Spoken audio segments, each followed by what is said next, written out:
everybody, welcome back to my channel. I'm Sydney. If you missed the video that I posted yesterday, make sure you go back and watch it. It does have a few announcements in the beginning regarding mystery boxes if you've purchased a mystery box from me, and the training that has started, my training course and my accountability group for 2021.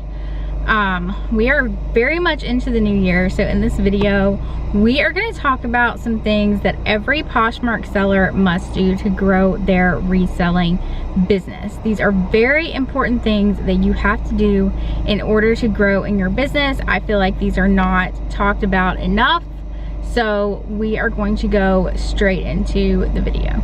The first thing that you have to do is you have to be reinvesting and buying more inventory. This is a huge mistake that I see a ton of people make. They go out or they go to their closet and they list maybe 10 items and they're not listing anything else until those 10 items have sold. And they might be waiting forever for those 10 items to sell before they are okay with listing anything else. You have to reinvest money back into your business and you have to grow your inventory. This is especially important in the beginning because you need as much inventory as you can get to make as many sales as you can to grow your capital and be able to reinvest in your business. So I always tell people when they're first starting out to make it a goal to get to 100 listings. Getting to 100 listings, this encourages you to be consistent with your listing, and then this will also bring you consistent sales as well. This will also help you a ton in getting used to the listing process. I know when a lot of people first start out, the listing process for them is very, very slow. So the more you list, the faster you will get at listing. This is why it is very, very important for you to consistently be bringing in new inventory. And then in doing so, that is going to increase the likelihood of you making a sale. The next thing you have to do to grow your Poshmark business, you have to learn new categories and markets. You have to be willing to kind of educate yourself and honestly take risks in buying inventory. You are your buyer for your business, and you just have to kind of put yourself out there and start buying pieces that you normally wouldn't pick up or that you normally don't wear. You can't just list things that you would only wear yourself, because that's going to really limit you in terms of who is going to be shopping in your closet. You need the most variety possible in order to make the most sales possible.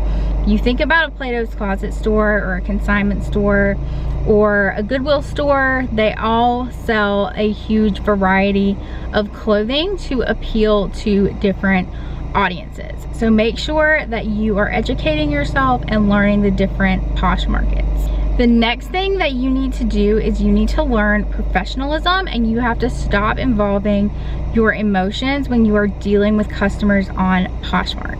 So a lot of times I see people and they have a case opened against them. Whether or not it is their fault is beside the point, but they get a case opened against them and they get so frustrated and they lash out at the customer, and then they're like, oh, I had a case open against me, I'm never selling on Poshmark ever again. You have to just kind of accept the fact that these things are part of retail. So I used to work at Hobby Lobby, and I worked the refund register at Hobby Lobby, and we had people come in all the time not happy with their purchases and wanting a refund. It's a very normal part of retail and customer service. You are going to get people who are not happy. You are going to get people who are wrongfully accusing you of things.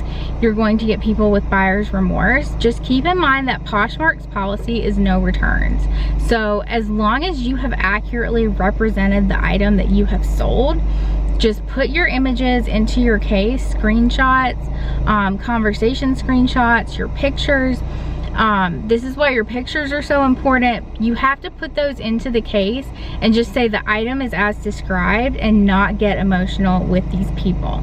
And then be professional, because if you go into the case and you are being rude to a customer and rude to somebody who has purchased something off of Poshmark, Poshmark is going to be less likely to side with you and less likely to help you, versus if you are being a professional person and you are being polite to the person, even if they're being rude to you, and Poshmark will side with you, they will help you, they will be more likely to help. The next thing that you have to do to grow your Poshmark business is you have to get away from your distractions and be willing to put in the work, especially in the beginning. When you're starting from absolutely nothing, you have to put in a lot of work to grow. You have to put in a lot of work to grow your inventory. You have to put in work to get your items shipped out. You have to put in work to be selling quality inventory so that people can leave you 5-star reviews with love notes, and you'll get some feedback. That way people will be more likely to buy from you. But you really have to get rid of your distractions. And as we're going into the new year, this is very important, because the more you get rid of your distractions, the less excuses you're going to have, and the more productive you're going to be, the more consistent you're going to be, and the more money you are going to make. So if you have things in your life, if you have people in your life, if you have anything in your life that is keeping you from working, you have to learn how to cut those things out of your life. You know, maybe it's putting away social media. Maybe it's, you know, not watching so much TV or not watching so much YouTube. You have to be able to have times when you're doing these things and having times when you're working. So you have to be able to put in the work to be successful at your business, because that is what is going to help you stay consistent and keep making those consistent. The next thing you have to do to grow your Poshmark business is you have to make mistakes. And I know this is a little scary to talk about, because nobody wants to make mistakes or do anything wrong. But if you are not making mistakes, then you're not learning everything. When I started on Poshmark back in 2014, there was no YouTube videos. There was no Instagram to teach you how to sell things.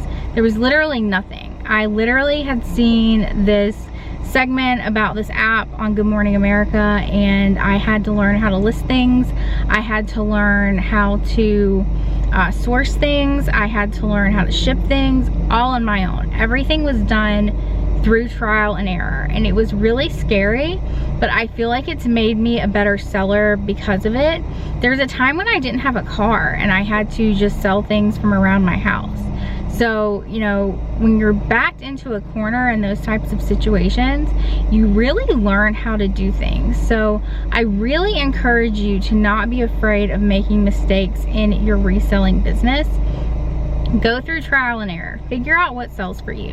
What sells for someone else might not sell for you, and vice versa. And that's perfectly okay. And if you make mistakes in your business, it's perfectly okay, as long as you learn from them and do better the next time. Okay guys, that is my video for today. These are 5 things that you have to do in your Poshmark business in order to grow. I hope this was helpful to you. If it was, definitely give me a thumbs up, and I will see you guys in the next video.